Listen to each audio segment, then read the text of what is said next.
guys, good morning mga ka-RG. Ayan, happy new year to all. Nagbabalik po ako ngayon sa ating pag-vlog. Ayan, papakita ko sa inyo guys yung aming gawing mag-ano kami guys ng mga Rhode Islands guys. Magawin yung aking asawa ngayon guys ng free range. Ayan, free range lang yung aming mga Rhode Islands guys. Tapos, meron na kami ngayong ano guys, isang pure na Rhode Islands na roaster. Then may mga anak siya guys na apat, isang lalaki, tatlong babae. Ayan. Then yun yung aming simula guys, aming simula. At i-fings na namin sila guys para magsaka na sila laying ng eggs. Ayan. Nagkastado yung asawa ko guys, maingay.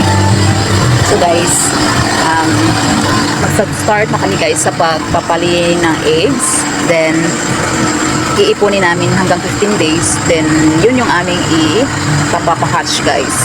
I-incubate namin guys para dadami siya guys. Meron ditong nag-ano guys sa unahan ng lugar namin. May nagtitinda po dito ng may nagpo-farming po dito guys ng ano guys ng Rhode Islands. Then yung kanilang ano guys is 120 per head. Day old pa siya guys, days pa. So 120 per head guys yung kanilang ano. So nagbabala kami guys, pag nagkapera kami, nagbabala kami bumili ng tryo, yung ready to lay na guys, tryo, dalawang babae, isang lalaki. Then may Australorps din sila guys, same rin guys, tryo. Then black siya guys, black tryo. Then dalawang babae, isang lalaki. Yan, 4-5 din guys. Same lang din sa ano sa Rhode Islands red. Ayan. So pag magkaroon pa kami guys ng 9,000 guys at 1 to na rin guys para sa 10 heads ng 6 ng yung ano guys ng mga chicks guys. Yan. So need kami guys ng 10,200. Ayan. Pang simula yan guys. Para tuloy-tuloy na yung guys. Yun na yung talaga yung aming yun na yung aming ipagpatuloy guys na pagkakitaan dito guys sa aming munting farm. Barn house kasi ito guys yung aming tinitirhan. So munting farm at may barn house. So yun guys yung aming plano guys. Then may ipapakita ko sa inyo guys mayat maya yung gawa ng aking asawa na pins. Hindi pa tapos kasi guys. So tapusin muna namin guys bago ko ipapakita sa inyo guys yung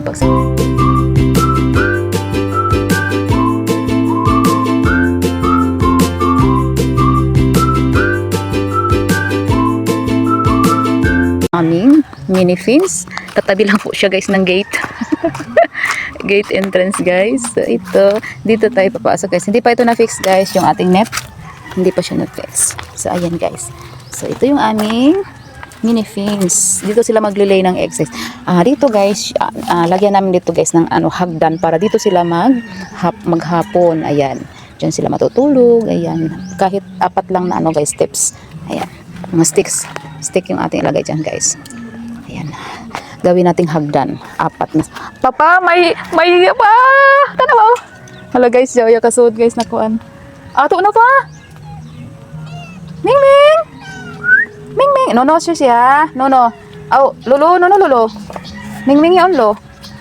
Na-interrupt ako guys, mayroong ano nakapasok na. Niya guys. Cut guys. Oh, baby pa guys. Wow. Ayo, bi. Lolo, no ha, mamaak ra ba na bi? No. Dili yon ambaw. Dili yon ha, dili yon dili ambaw. Ayaw bi kaluoy bi. Ming Ming. Oo, dali. Dayaw ini pa kay para way ambaw pa. Ming. Ayaw bi. Ayaw ba? I-interrupt mo gid ako sa ba. Dali Ming, dali. Ayaw bi. Hadi dah. Ming. Maging swerte itong aming ano guys. Pagpapalay ng Rhode Islands. Mayroon kasing cat dito. Nakapasok guys. Ming. Ay Ming. No. So guys, ayan guys, patuloy natin. Dito po kami maglagay ng hagdan, 4 na steps siguro guys or 5 para dito sila matutulog gabi. Ayan. Then dito yun aming lagyan namin to guys ng mga hindi pa ito na guys, nalagyan ng yung aming metal cladding lang yung aming ilalagay dito guys. So ayan, bibili kami ng metal cladding guys para dito. Mga 4 siguro guys ang need dito guys. Then para forever na rin guys. Ayan. Ayaw bibi ha, no be. Then dito namin ilalagay yung mga Kaya ang style ko dito guys ay dito ko ipaglalagay yung mga guys. Mga 4 siguro dito guys na nest. Then dito guys ay 8 nest dito guys. 8 nest ang malagay dito guys dahil malawak. Ayan, 8 nest. Dito 4. Ditong banda ay sa center ay 8 nest. Dito guys ay 4 na nest dito guys. Dito 4 or 6. Then dito ay 6 din banda. Katabi ng ating door. Ayan. So ayan. At dito din guys yung kanilang dito sila guys. Ayan, kukunin ko itong net guys. Maya. Hindi ito para dito guys. Ayaw be. No ah. No. No. Yan ko takaw. I-interrupt mo ako. So guys, ito na yun guys yung aking lagyan ng net. Lagyan namin dito guys ng net. Ayan. Dito banda hanggang dito. Hanggang dito guys. Then hanggang dito. Doon. Dito. Ayan. At dito din guys. No baby ah. Dito guys. Yan. Yan lang yan guys. Come here. So ayan guys. So yan na yan guys. Ayan. Okay na rin guys. Medyo malawak naman guys yung kanilang maka-walking sila dito guys. So yan. Ayan guys. Dahil mainit na guys. Bawal yung aking asawa guys na mainitan dahil stroke survivor kasi siya guys. So mayat maya ang hapon ay tatapusin namin ito. So i-update ko rin guys pag natapos na guys or sa paggawa namin maya. Pagpatuloy namin paggawa ng fence. Ipapakita ko sa inyo guys mamaya. Okay. So mga ka-RG, ayan, pinagpatuloy na ng aking asawa dahil hindi na masyadong mainit yung panahon. Sobrang nakaka-excited talaga guys, magmanokan. Ayan, yung papulot-pulot ka nila ng mga eggs nila. Kadalasan kasi pag Rhode Islands guys, pag wala silang nest ay dyan lang sila sa ground nag-lay ng egg. So ngayon, try natin na may sila nest kung doon ba sila mag-lay. Ayan, yun yung nakaka-excited guys.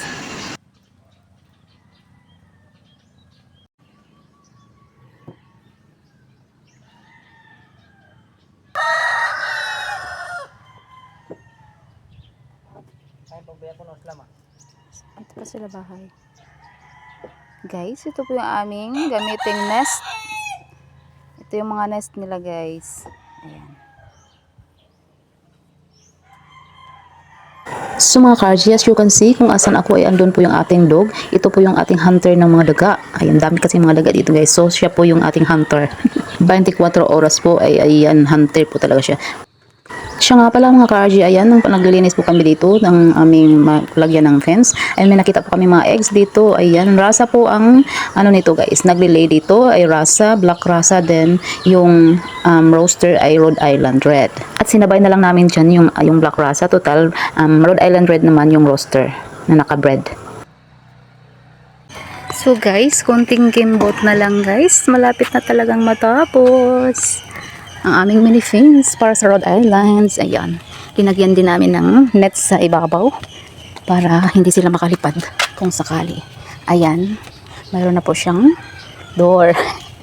Ito lang muna, pero kailangan siyang takpan dito guys. Wala pa kaming pantakip, so ito lang muna para hindi sila makalabas. Okay, at ito na guys yung kanilang mga nest. Ayan, kulang pa kami ng 2 guys dyan. Ayan. Okay. So, ayan na guys. Ayan na. Ang plano namin guys dito sana maglagay ng kanilang mga tulugan. Pero hindi na lang. Dito na lang sa kanilang labas. Diyan na lang namin lagyan guys. Ayan. Maglagay kami dyan ng kanilang natutulugan. So, ito na. Ito ko lang pa guys ng net. Ayan. Wala pa. Andun pang asawa ko guys ng pa ng net. Ayan. Linisin pa yon para mailagay dito guys. sa ibabaw. Ito na lang ang kulang. Ayan. Okay. Ayan. So, ayan guys, yan na lang ang kulang guys. Tapos, ilalagay na naman dito yung mga chicken. Okay. So, ayan guys. Okay. Ano po guys? Ha? So, ayan guys. Andyan na po sila lahat. Ayan, 2 roaster at 4 po na inahin. Rhode Islands. Ayan. Ayan na po sila guys. Dahil tapos na po yung kanilang fins, pati yung mga nest po nila ay andyan na po dyan sa ilalim. 5 pang nest ang ilagay namin, kulang pa po yan dahil magdagdag po kami ng mga Rhode Islands na babae. Ayan. So keep on watching po guys sa ating susunod po ng mga video. Please po, pakihit na lang po yung ating notification bell kung naka-subscribe na po kayo para maging updated po kayo sa aming susunod pang mga video. Thank you for watching. God bless.